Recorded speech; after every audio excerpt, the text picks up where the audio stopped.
20 families face eviction from an apartment block in Limerick City after receiving notices of termination from their landlord a week before the government's new rental rules came into effect. The changes to the rental rules have been criticised by opposition politicians who say they will push more and more people into homelessness.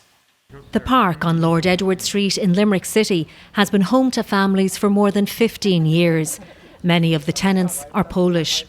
They received eviction notices at the end of February, saying they must vacate the apartments by October this year. We were in a state of a deep shock. We are here for many years. We are well embedded into the community. Our kids are going to local schools and their friends, basically, they were born in this building. When I opened the letter, I said, oh my goodness, what we do now? My kids said, Mom, no, this is all my life here. And the younger one said, Mom, I will be homeless on the future? I said, no, Mom, do everything for you.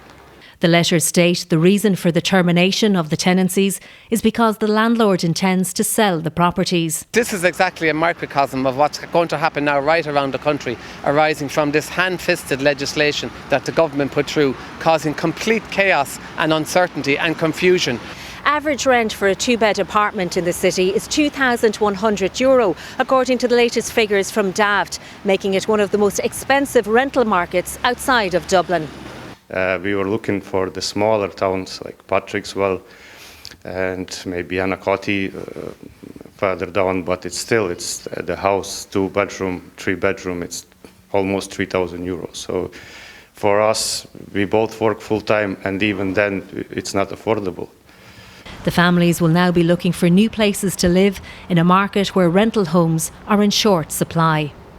Petula Martin, RTE News, Limerick.